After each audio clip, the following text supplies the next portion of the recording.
dans le livre de Matthieu,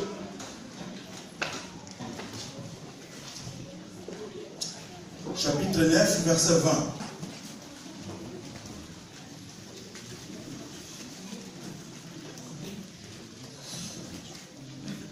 Nous avons deux lectures à faire. Matthieu 9, verset 20. Je voudrais remercier le pasteur Patrice pour ce privilège. Vous savez, ça fait un moment que chaque fois me dit, mais quand est-ce que tu viendras? Il a fallu que Dieu, notre Seigneur, puisse disposer ses temps. Et je suis tellement content pour ce matin. Je suis sûr que ce matin, il va se passer quelque chose. Amen. Alléluia, parce que mon thème a été déjà annoncé. Et donc, j'ai eu la confirmation que Dieu est à l'œuvre. Alléluia. Amen. Nous allons lire au nom de Jésus. Et voici une femme atteinte d'une perte de sang depuis 12 ans. S'approcha par derrière et toucha le bord de son vêtement. Car elle disait en elle-même, si je puis seulement toucher son vêtement, je serai guéri. Jésus se retournant et dit, en la voyant, prends courage, ma fille, ta foi t'a guéri. Et cette femme guérit à l'heure même. Nous avons une deuxième lecture dans Marc 10, verset 46 à 52. Ils arrivèrent à Jéricho, et lorsque Jésus en sortit avec ses disciples et une assez grande foule, le fils de Timée, Bartimée, mendiant aveugle, était assis au bord du chemin. Il entendit que c'était Jésus de Nazareth et s'est mis à crier, « Fils de David, Jésus, aie pitié de moi !» Comprenez le sens de pourquoi j'ai levé la voix. Aie pitié de moi, aie pitié de moi. Plusieurs le reprenaient pour le faire taire. Et criaient beaucoup plus fort, « Fils de David, aie pitié de moi !» Jésus s'arrêta et dit, « Appelez-le. » Ils appelèrent l'aveugle en lui disant, « Prends courage, lève-toi, il t'appelle. » L'aveugle jeta son manteau et se levant d'un bond, vint vers Jésus. Jésus, prenant la parole, lui dit, « Que veux-tu que je fasse ?» Rabouni, lui répondit Jésus, lui répondit l'aveugle, que je recouvre la vue. Et Jésus lui dit, « Va, ta foi t'a sauvé. » Aussitôt, il retrouva la vue et suivit Jésus dans le chemin. Seigneur notre Dieu, merci, Seigneur, pour ces moments, pour ce que tu vas faire maintenant. Tes enfants ont quitté leur domicile, tout simplement pour te rencontrer, et on ne vient pas en vain devant ta face. Nous savons que tu agis, tu réagis, que le Saint-Esprit est là. Je voudrais que quelque chose de très beau arrive ce matin. Saint-Esprit, prends contrôle de tout. Je prends l'autorité que tu m'as conférée de briser tout pouvoir qui ne te glorifie pas dans ce lieu, au nom de Jésus. Amen. Alors, le thème de mon message, donnez à votre foi un but clair et bien précis. Est-ce qu'on peut le répéter? Donnez à votre foi un but clair. Bien aimé, juste je voulais ouvrir une parenthèse. Admettons que tu es une maman. Ton enfant, tu dis à ton enfant, je veux au marché. Ou je veux dans une surface faire des courses. L'enfant te dit, maman, achète-moi un bonbon. Tu promets, n'est-ce pas? Oui, je vais le faire. Et arrivé au retour, tu apportes le bonbon à ton enfant qui est content. Mais quand tu lui tends le bonbon, c'est le bonbon créma que tu lui as acheté. Mais l'enfant voulait, par exemple, une sucette. Il est dessus, n'est-ce pas? Il est dessus, n'est-ce pas? Maman, c'est parce que je voulais une sucette. Qu'est-ce qui a manqué à cet enfant? Précision. Il a manqué la précision. Alléluia. Ici, nous avons lu l'histoire de cette dame qui a perdu du sang pendant 12 ans. Elle a rencontré Jésus. Elle est à la rencontre parce qu'elle a entendu de qui était Jésus. Alors, elle se disait qu'il faut, si seulement je peux toucher sa tunique.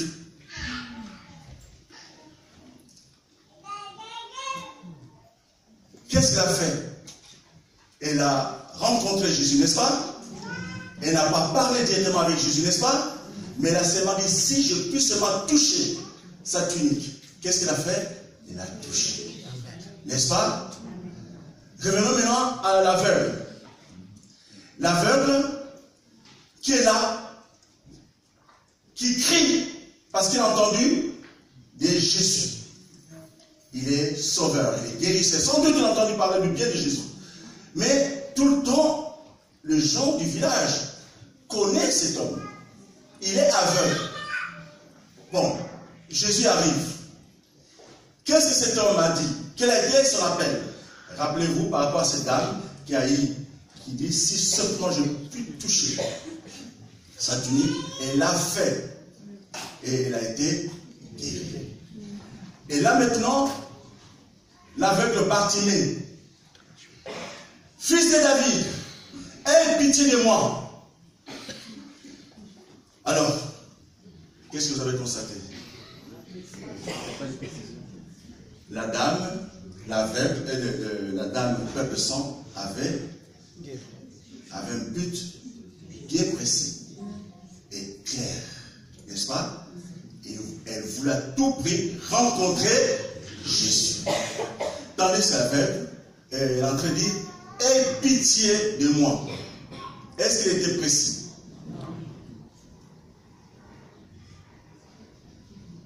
Bien aimé, c'est ça ce qu'il faut avoir en nous.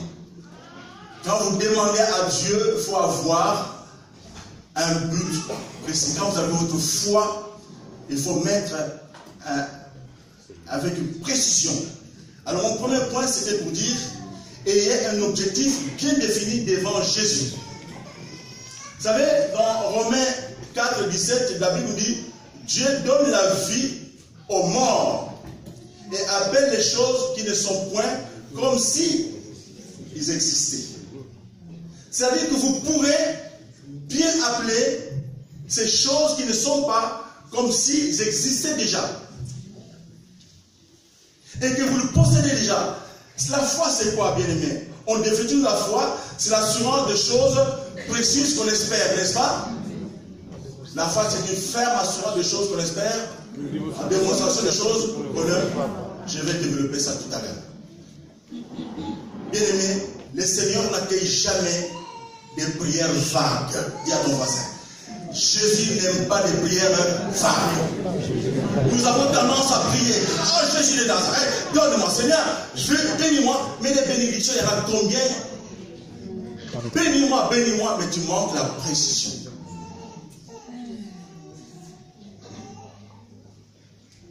Et Dieu n'aime pas les prières vagues.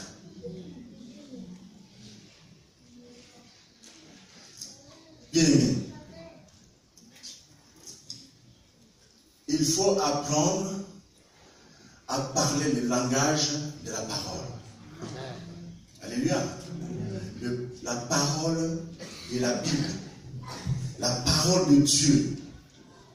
C'est-à-dire que lorsque vous présentez vos requêtes au Seigneur, soyez très précis. Ayez un objectif bien défini.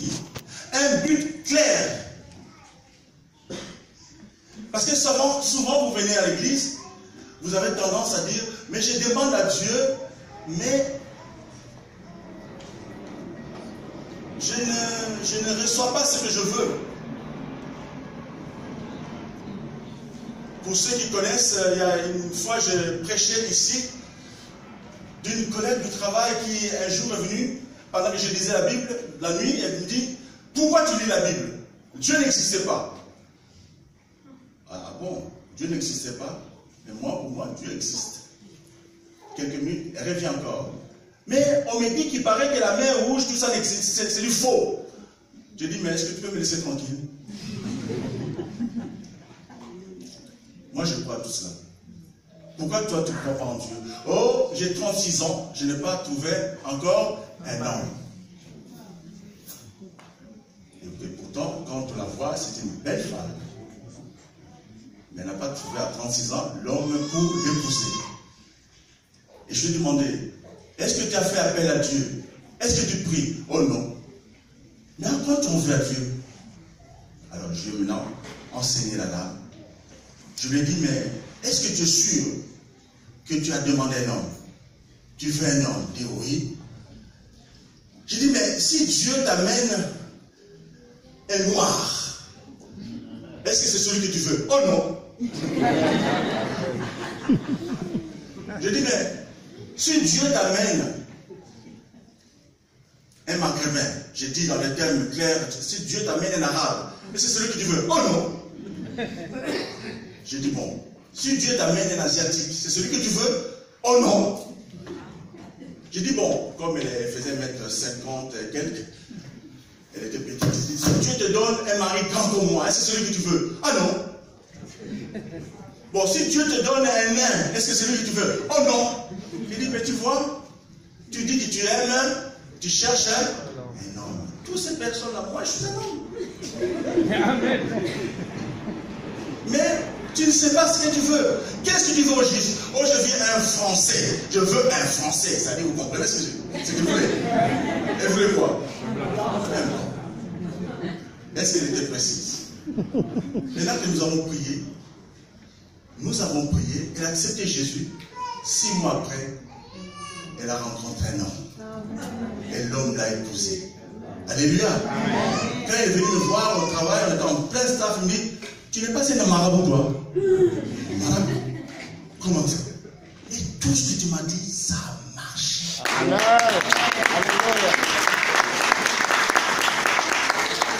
Parler le langage de la parole de Dieu. Bien aimé, si nous lisons dans Genèse 17, il s'agit de l'histoire d'Abraham. Parce qu'on n'a pas le temps. La Bible dit que lorsqu'Abraham fut âgé de 90 ans, l'Éternel lui a apparu et lui dit, je suis le Dieu Tout-Puissant, marche devant ma face. Donc là, on est au deuxième point. Donc parler le langage de la parole. Dis à ton voisin, parle le langage de la parole. Ça veut dire que, pour résumer tout ça, Dieu apparu devant Abraham et Sarah. Et puis, quand il est apparu devant Abraham, il lui dit, maintenant, tu ne t'appelleras plus Abraham, tu t'appelleras maintenant Abraham. Ça veut dire le père de la multitude, père de toutes les nations. Mais Abraham n'a pas d'enfant. Et Sarah aussi est vieille. Abraham, qu'est-ce qu'elle a fait? Elle a été voir Sarah. Parce qu'elle dit que Sarah ne s'appellera plus Sarai, mais s'appellera maintenant désormais Sarah, la princesse. Vous imaginez maintenant, dans le contrée, moi je viens d'Israël. Vous verrez que, je vous explique que vous n'avez pas été. Mais vous verrez que c'est beaucoup, presque c'est une ville montagneuse, Jérusalem. Les montagnes par-ci, par-là. Alors vous imaginez que Sarah qui a compris qu'Abraham nous dit que maintenant tu t'appelleras maintenant Sarah. Et moi je m'appellerai maintenant Abraham, le père de la multitude. Et toutes ces personnes qui sont en train de travailler, les mamans qui sont en train de travailler, qu'est-ce qu'ils entendent? Sarah qui appelle, parce qu'elle n'a pas le nom en des significations. Maintenant Sarah appelle son mari par le nouveau nom. Et le père de la multitude. C'est ce que ça veut dire Abraham. Le père de la multitude. Les gens, ils ont tourné, qu'est-ce qu'ils entendent? Ils entendent qui? Sarah appelait son mari père de beaucoup d'enfants. De toutes les multitudes. Mais non. Ça ne va pas dans sa tête. Ça ne va pas, Sarah disjoncte. Et cette pauvre Sarah, le fait de ne pas avoir d'enfants, elle souffre. Elle commence à ajouter des enfants qui n'ont pas.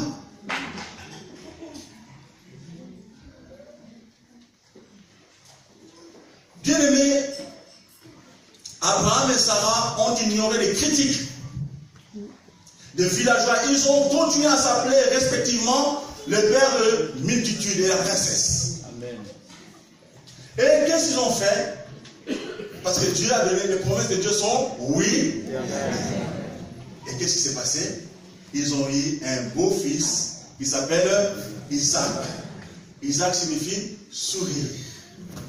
Vous savez, parfois dans la vie, quand les choses vont bien, quand les choses ne vont pas, c'est les gens qui te critiquent. N'est-ce pas? Oh, comme ça, comme ça. Mais les jours que Dieu te donne, ces gens aussi critiquent et souffrent. Parce que tu as quelque chose de plus. C'est vrai. Amen. Amen.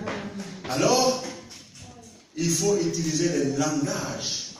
Abraham savait qu'elle n'a pas d'enfant. Il n'a pas d'enfant. Mais il s'est cru. Il a cru qu'il va s'appeler maintenant le père de la multitude. Dans sa foi, il a. La foi est une ferme assurance de choses qu'on espère. Et il a espéré avec ce nom qu'on lui a donné. Un petit A, utilisez la loi de la foi.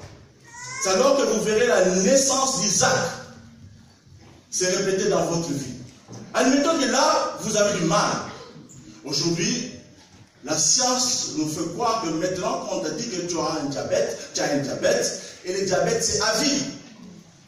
Mais la Bible nous dit, dans le psaume 103, il nous dit que Dieu guérit toute maladie. Amen. Mais toi, la science te dit, l'hypertension, c'est à vie. Et toi, tu dis, j'ai mon hypertension, moi, mon diabète, moi, mon médecin. Parce que tu sais que ta vie sera dans cette opportunité. Mais si tu utilises le langage de la parole, la Bible dit que Jésus est mort à la croix. Et il a pris mes maladies. Par ses meurtrissures, je suis guéri. Alléluia. Ça veut dire que j'utilise le langage de la parole. Il est écrit, il faut tout prendre de Jésus au mot. Il faut prendre la parole de Dieu, Dieu au mot. Seigneur, il est écrit. Amen. Alléluia. La maladie dont on me dit, oh j'ai un cancer. Mais c'est quoi le cancer? La Bible dit, j'ai été un ami un frère de l'église, m'a dit que son frère vient du pays, mais il a un problème cardiaque. Il faut qu'on l'opère en Rimondor. Et j'arrive, qu'est-ce que j'entends? J'ai demandé, est-ce que vous croyez, est-ce que vous avez accepté Jésus? Dit, je suis catholique, mais je ne sais pas si j'ai déjà appelé Jésus ou si j'ai confessé Jésus. Il a fait. Alors il me dit que, et puis vous savez, quand le médecin veut dire des choses, maintenant on ne se cache plus. On le dit devant la famille. Et maintenant on appelait tout ce monde. Il y avait au moins 20 personnes autour. La peur, l'inquiétude était là. Parce que le médecin lui a dit, votre opération, vraiment, nous ne vous garantissons pas. Il y a des risques. Voyons voir. Maintenant, elle avait peur. Le monsieur avait peur. Et j'avance. Comme il y avait du monde, ce n'est pas la peine que je reste. Parce que la Bible nous dit, la prière de juste a une grande efficacité. Donc je suis allé pour 5 minutes, mais 5 minutes d'efficacité. 5 minutes d'efficacité. Mais je priais, je dis au monsieur, vous savez, les médecins te disent que c'est risqué. Mais moi, la parole que je suis en train de lire ici, dans le psaume 103, la Bible dit que Dieu guérit toute maladie. Donc, il n'ayez pas peur. Mais crains pas, Dieu va s'en occuper. Et dès que je fais lire le psaume 103, le monsieur était assuré. Alors, l'opération qui devait être dure, les médecins, ils ont fait cette opération, et à la fin, ils ont dit, mais on n'a pas compris. Qu'est-ce qui s'est passé?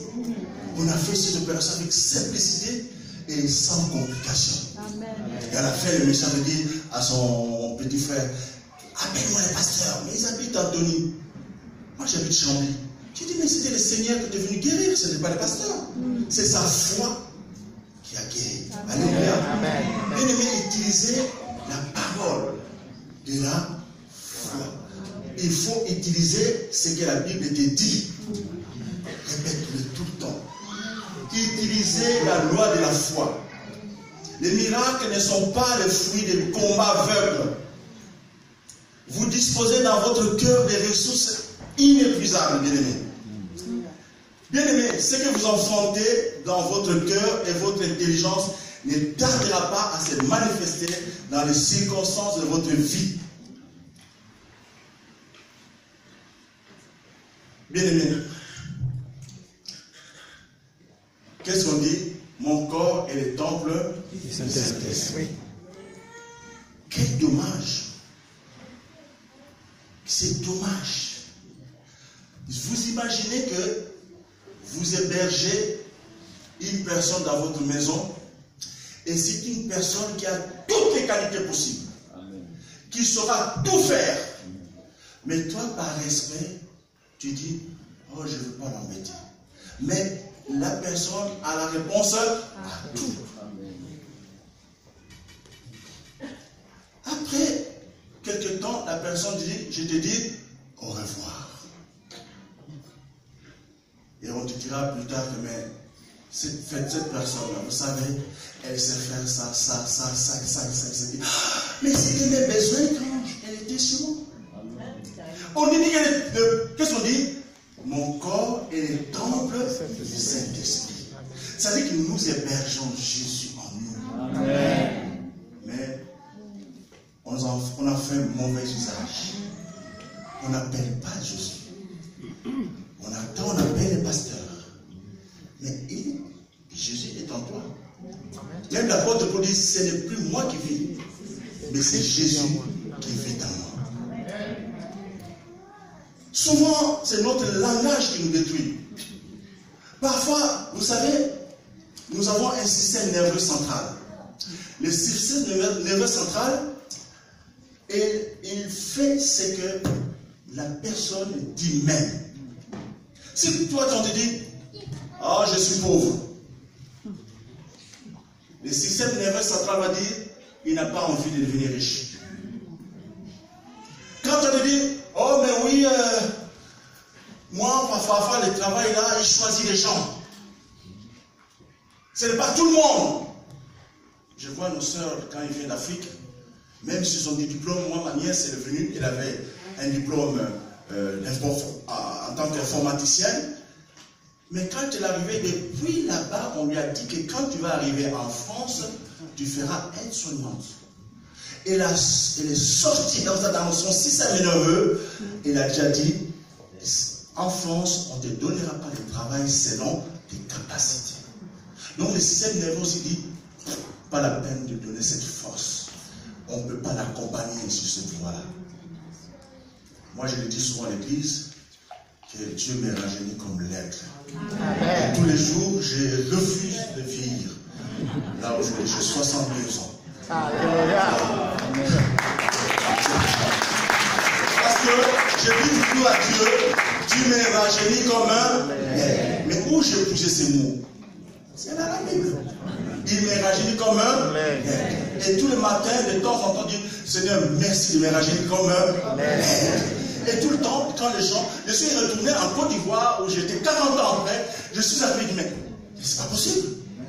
À part que j'ai pris du poids. Il nous dit des choses. Celui qui contrôle, je résume, celui qui contrôle la langue, contrôle tous les corps.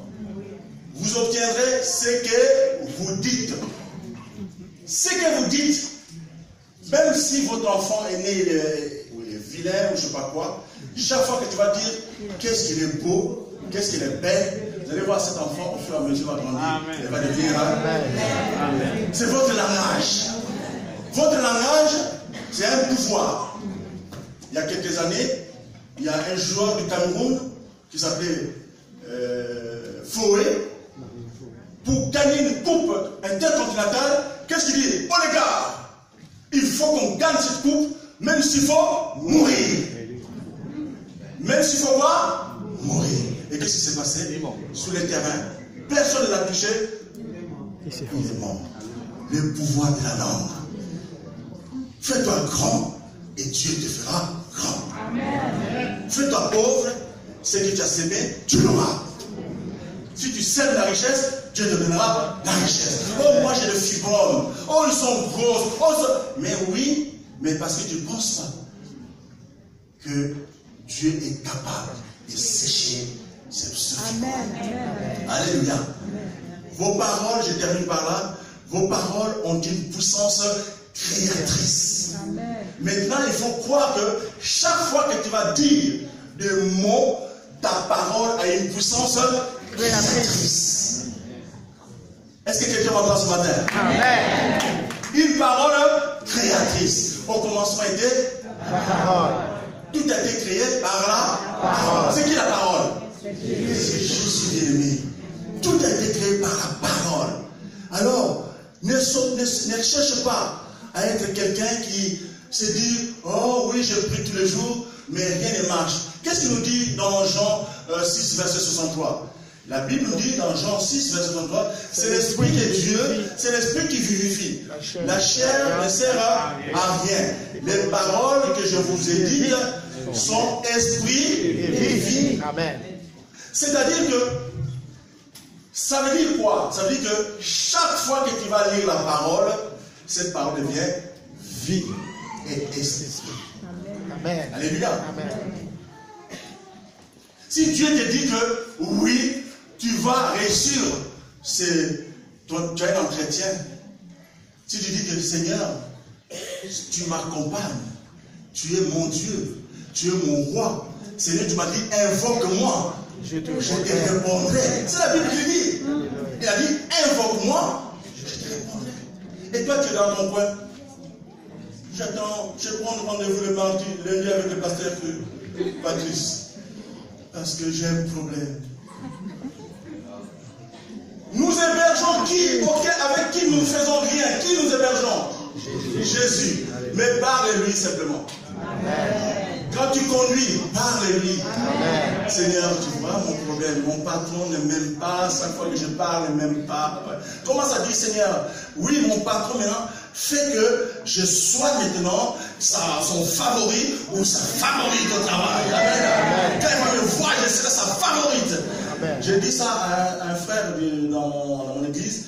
Et un jour, il a mis ça en pratique et dit, mais incroyable. Je vis un jour, parce que moi, le patron, puisqu'on m'a donné une nomination, enfin j'ai eu une nomination, peut-être qu'elle n'était pas d'accord. Et qu'est-ce qui s'est passé? Les patrons, parfois, ne me regardent pas. On a du mal à communiquer. Et puis un jour, chaque fois qu'il faisait cette prière-là, qu'est-ce que je vois? Le pasteur, un jour, son patron dit, ah, est-ce qu'on peut déjeuner ensemble? Amen. Et en déjeunant, il dit, mais tu sais, je ne te connais pas trop bien, mais je t'apprécie. Qu'est-ce que dans ma vie, je disais toujours, je serai son. C'est des prières simples, ce n'est pas de marabout. C'est la parole. Parce qu'elle est en toi. Si tu ne l'invoques pas, nous sommes dans une église. Si le pasteur Patrice n'est pas ici, mais il est à côté, il n'est pas dans l'église. Il est dans l'église, mais il n'est pas là. Moi j'arrive, je regarde, le pasteur n'est pas là. Donc, dans l'église, le pasteur n'est pas là. Et pourtant, le pasteur est dans son bureau. Qu'est-ce qu'il me faut pour connaître, pour savoir si le pasteur est là ou pas? Qu'est-ce que je dois faire? Il faut appeler. Pasteur Patrice, qu'est-ce qu'il va dire? Oui, je suis là. Mais c'est ça le Saint-Esprit en toi. Tu héberges quelqu'un dont tu ne sais pas quelle erreur de ta part. Chaque jour, parle-lui. Parle-lui. Alléluia. Parle-lui. L'Esprit de Dieu, c'est-à-dire que chaque fois que tu vas lire la parole, c'est l'Esprit qui communique. Derrière chaque parole, c'est l'Esprit qui communique. Et ça devient vie en même temps. Alléluia. Donc le Saint-Esprit est la puissance créatrice de Dieu, bien-aimé. Il habite en vous. 1 Corinthiens 3,16. Est-ce que vous le savez que cet esprit est en vous? Amen. Alléluia. Qui le sait? Qu'est-ce que Jésus dit? Recommande on sort à l'éternel.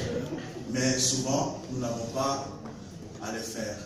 Donc, pour terminer, prononcez simplement vos paroles possédant une puissance créatrice. Moi, j'ai souvent constaté que le chrétien que nous sommes, parfois nous devenons des mendiants. Et je dirais même des mendiants perpétuels. Pourquoi? Nous avons tendance toujours à demander. On oublie que l'art, Dieu nous a donné l'art de donner des ordres. Dieu nous a donné l'art de donner des ordres. Et Dieu nous a conseillé aussi de prier sans cesse. Dieu nous a donné aussi le pouvoir de louer Dieu, son nom, n'est-ce pas?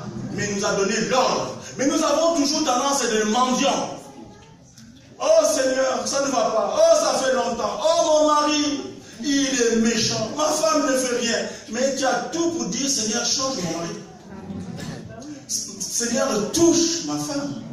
Alléluia. Et là, Moïse se retrouve devant la mer Rouge. Et il voit qui est arrivé. Les chars de qui? Les Égyptiens Pharaon. Et il commence à dire, oh Seigneur, ce film, on va mourir, Seigneur, faites quelque chose. Seigneur lui dit, mais pourquoi tu as de crier? Donne l'ordre à la mer de s'ouvrir. Donne l'ordre. Qu'est-ce qui s'est passé? Il a jeté son main. Il a donné l'ordre, mais il n'en avait pas.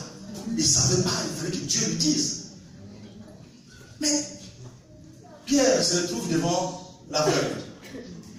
Qu'est-ce que Pierre dit? Je n'ai rien à te donner, ce que j'ai, c'est ce que je te donne.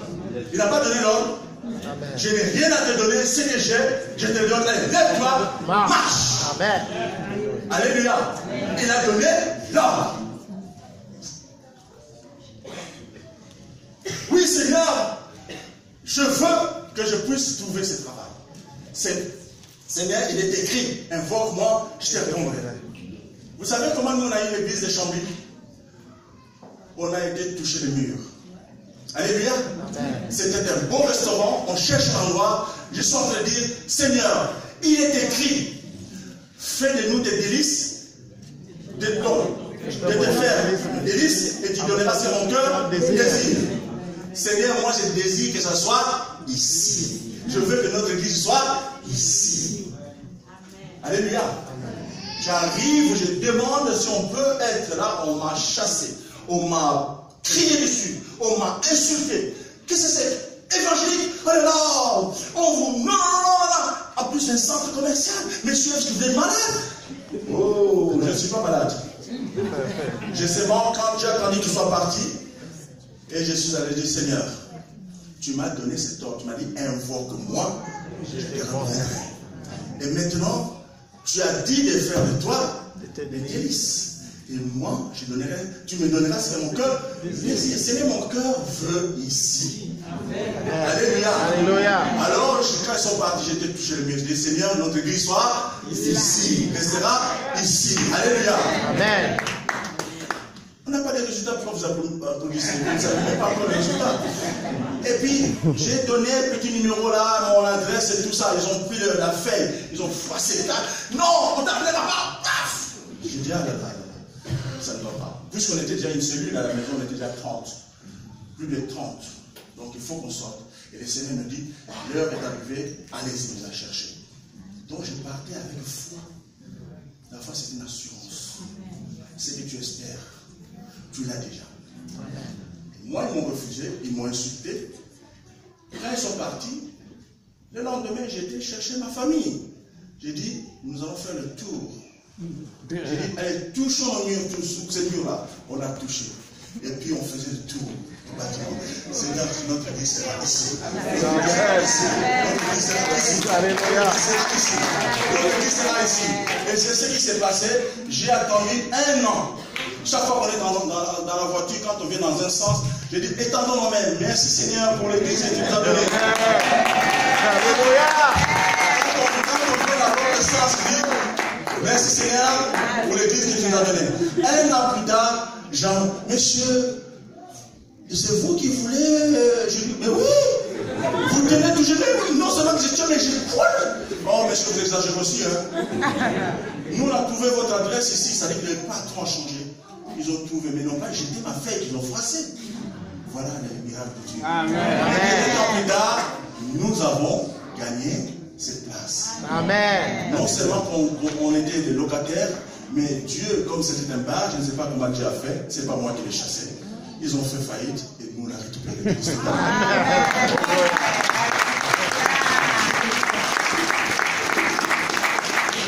Donc, il ne faut pas être des mendiants. Vous avez la capacité.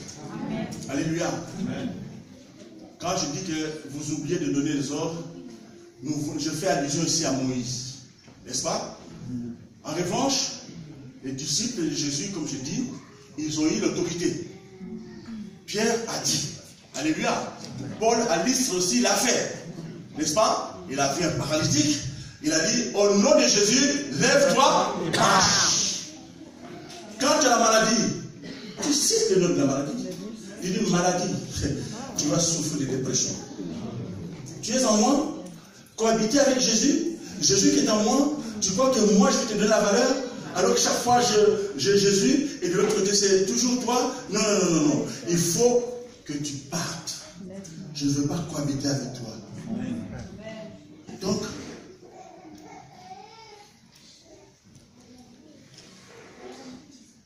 votre parole a une puissance créatrice.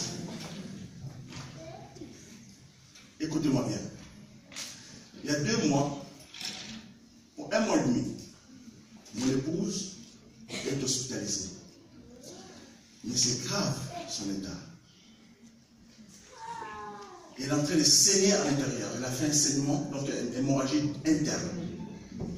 Il y a eu des diverticules qui ont pété parce qu'elle avait de l'anticoagulant. Et quand on est en train de faire la colonoscopie, on est en train de voir, donc on visualise comme là l'écran. Et mon épouse est en train de voir les sangs qui sortent. Et le médecin dit non, on ne peut pas. J'avais fait déjà l'hémorragie il y a quelques semaines. On a pu stopper, mais on ne peut pas donner l'antivitamine K. Parce que c'est dangereux. Ah, il faut qu'on envisage une opération. Mais l'opération semble grave vu son état. Mon épouse m'appelle, vite, je cours, je rentre dans la voiture, ah j'attends. Attends-moi, j'arrive. J'arrive, mon épouse, elle est effondrée. Parce qu'elle a vu le sang commence à sortir. Elle a vu que le ventre était rempli de sang. Donc chaque fois qu'elle est en train de faire le sel, c'est le sang qui coule, le remplit, même les bassins 3 qu'elle a rempli. Donc on lui a dit, elle a dû avoir 3 kilos de sang. Et j'arrive, c'est ces mots-là qui me dit, ma parole a une puissance créatrice. Avec foi, avec tranquillité, justement rappeler à Dieu. Je dis Seigneur, maintenant je lis les psaumes 24, je dis Seigneur, c'est quoi pour toi? Toi qui as tout créé, le ciel et la terre, tout l'univers, le mer, les océans et tout. Mais à côté du Seigneur de mon épouse, c'est quoi pour toi Seigneur? Que l'épouse va stopper. Ah Seigneur, tu m'as dit que je suis capable de donner l'ordre. J'ai pris ma main, je dis au nom de Jésus. L'hémorragie, arrête-toi. Au nom de Jésus, parce que par le maîtrise de Jésus, je programme promptement cet arrêt maintenant, au nom de Jésus. Au bout de 2 heures, mon épouse a fait des selles. C'est toujours du sang. Et le prochain sel, on a vu moins de sang. Et la 3e était claire. Alléluia. L'hémorragie s'est arrêtée. Amen. Alléluia. Voilà.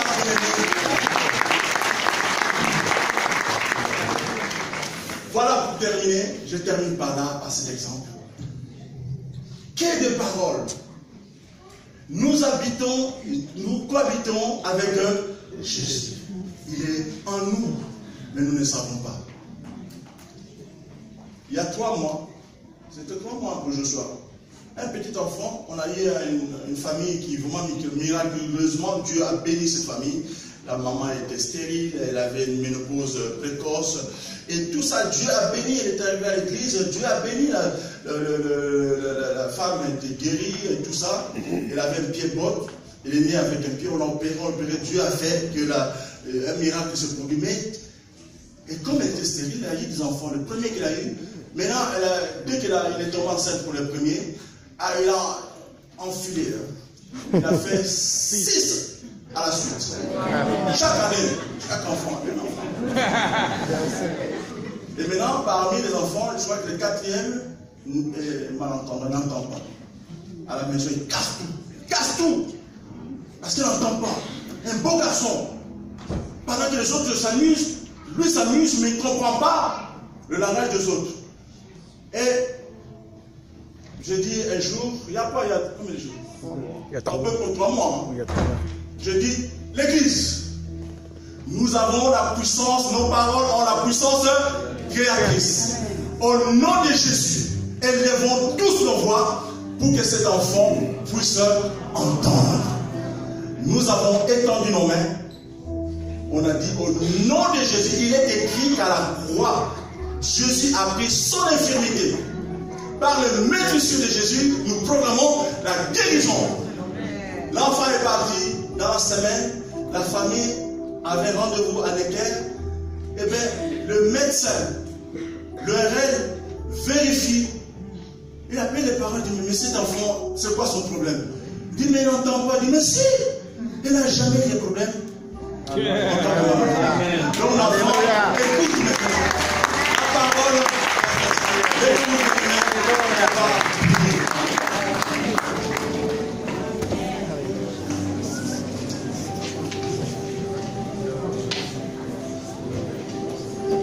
gloire à Dieu. derrière chaque parole, il y a une vie qui est communiquée. Amen. La parole de Dieu est vie. Parce que Jésus a vu ce que l'Ancien Testament fait. Mais c'était grand. Mais c'était le temps de Jésus. Il a commencé à dire, ce que vous avez vécu dans l'Ancien Testament, c'est autre chose. Mais moi, je vous dis que ma parole est vie et esprit. C'est lui qui a confessé Jésus. Alléluia. Comme étant son Seigneur et Sauveur. Amen. À la vie éternelle. Le salut est en lui. Qui prononce les choses, des paroles, Dieu agit. Alléluia. Je voudrais faire un appel. Alléluia, Seigneur. Ne ratez pas cette occasion. Si vraiment vous n'avez jamais confessé Jésus comme étant votre Seigneur et Sauveur, voilà des faveurs que vous manquez. Il n'est pas dans vous, Jésus-Christ, mais il veut rester dans votre corps. Votre cœur, vous dit, mon corps est le temple du Saint-Esprit. Si tu n'as jamais confessé Jésus comme étant ton Seigneur et Sauveur, ne ratez pas cette occasion, lève ta main, on va prier pour toi, afin que Jésus rentre en toi. Il y a quelqu'un qui n'a jamais confessé Jésus comme étant son Seigneur et Sauveur? Tout le monde a confessé Jésus comme étant son Seigneur et Sauveur? Alléluia. Mon deuxième appel. C'est vrai que vous avez beaucoup prié. C'est vrai que vous priez tout le temps. C'est vrai que les résultats sont là. Mais vous êtes en train de dire, mais moi ça ne va pas, mon état ne s'améliore pas. J'étais à Calais pour 3 jours pendant mon temps où j'ai été invité là-bas. Et le 3e jour, j'ai vu que l'église était en feu. J'ai projeté l'image de mon épouse parce que c'est un témoignage que vous ne connaissez pas. Et ce que Dieu a fait pour mon épouse. Et il y avait une personne qui venait de faire... bon, elle a fait la fessée quand même pendant un moment, mais elle a gardé des séquelles. Le monsieur a gardé des séquelles. Elle ne pouvait pas marcher, il avait une canne. Je l'ai vu rentrer. Et puis vraiment, et qu'est-ce que j'ai vu? Je suis en train de dire, ce que vous avez vu, ce que Dieu a fait pour mon épouse, Dieu aussi est capable de faire pour vous. Vous qui êtes ici, si vous êtes malade, ne pensez pas que Jésus vous a oublié. Crois simplement et tu vas confesser la parole que je vais vous dire.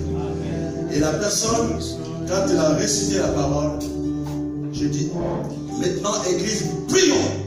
Au nom de Jésus, toute maladie ici présente doit être guérie. Au nom de Jésus.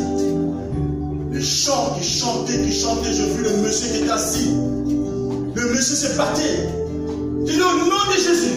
Elle chantait fort, fort, fort, fort. Et il y avait ce chant qui disait, Alléluia, Alléluia, Jésus, tu es beau, tu es grand. Un chant de Jérémie. Alléluia, tu es grand, élevé, glorifié, tu es et qui vit à jamais. J'ai dit au nom de Jésus. J'ai vu le monsieur qui faisait tous les gestes possibles. Et il s'est battu, j'ai vu qu'il a lâché la canne. Le monsieur commence à faire l'effort. Il a fait le premier pas, deuxième pas, troisième pas. Le monsieur a marché. L'église était en mouvement. Comment Dieu est capable? Dieu est capable de faire. Nous disons tout le temps que Dieu est capable de faire. Alléluia, Ce Seigneur. matin, ferme nos yeux, bien-aimés. Amen, Seigneur Dieu Tout-Puissant. Il y a un problème à toi. Alléluia, Seigneur. Peut-être tu penses que tes problèmes ne sont pas réalisés.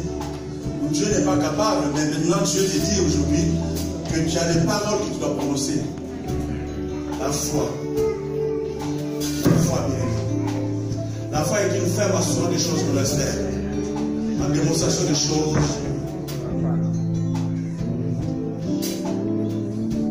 Vous savez, quand on dit, pourquoi on dit que, ouvrez vos yeux, pourquoi on dit que la foi est une ferme assurance? D'où vient le mot ferme? Et pourquoi ils n'ont pas dit la foi est une assurance? Pourquoi ils ont dit ferme assurance? Qu'est-ce qui se passe dans ces mots ferme? Il y a beaucoup de choses que je vais vous dire. Et c'est simple. Admettons qu'on va au cimetière, on ramasse un os. N'est-ce pas? Je vais faire une métaphore. Une métaphore. Vous allez au cimetière, vous ramassez un os. Cet os qui date depuis, je ne sais pas, 10 ans, 20 ans, 30 ans. Est-ce que cet os est vivant? Maintenant, on prend l'os de l'enfant qui grandit. Qu'est-ce qui fait que l'os de l'enfant grandit tous les jours? Parce qu'il y a une matière dans l'os qui est vivant, n'est-ce pas? Cette matière qu'on appelle l'océine. C'est une métaphore que je fais pour développer votre foi. Pour on dit la foi est une ferme assurance. C'est-à-dire l'océine qui est dans l'os qui est vivant, c'est l'os permet qu'il y ait des cartilages. En même temps, l'enfant grandit et devient grand comme moi. Alléluia. Mais lorsque la ramasse au cimetière, elle est morte. Cet os est mort. Il n'a plus de vie. Alors pourquoi une ferme assurance? La ferme assurance, c'est cette matière qui est dans l'os, qui fait que l'os grandit. Alors c'est quoi la ferme assurance pour nous? La ferme assurance, c'est la parole de Dieu. C'est ça, cette matière, bien aimé. Est-ce qu'on peut acclamer cela? C'est la matière. Chaque fois que tu vas lire la parole de Dieu, et qui grandit. Est-ce qu'on peut acclamer le Seigneur?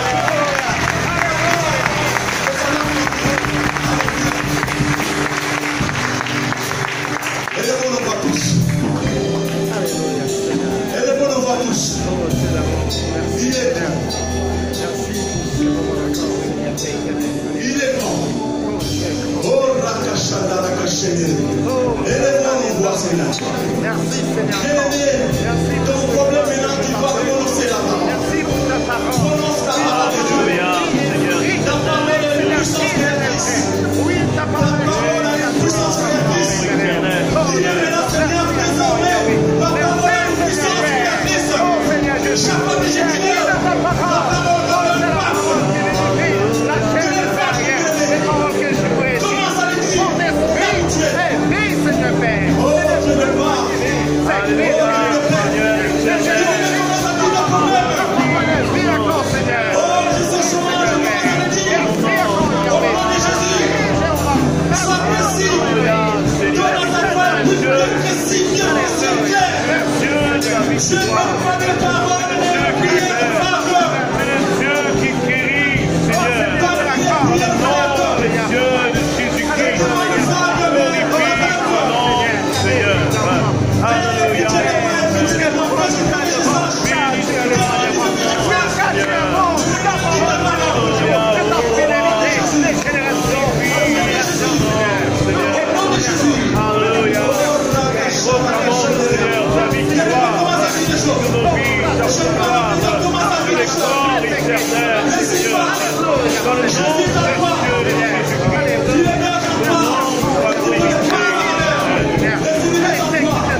son nom.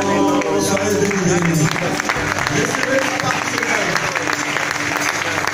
Donnez encore une fois un petit peu clair et bien pris. Dieu n'aime pas les prières vagues. Sois prise. Alléluia. Et pitié. Qu'est-ce que tu veux que je sache? Si tu ne me dis pas de quoi tu souffres. Alléluia. Je suis malade, guéris-moi. Non. Dis de quoi tu souffres. Le cancer. Dis le nom du cancer. Et par le même dessus de Jésus, je suis guéri. Dis-le au nom de Jésus. Amen. Alléluia. Alléluia. Alléluia. Merci Seigneur. Merci pour ta grâce.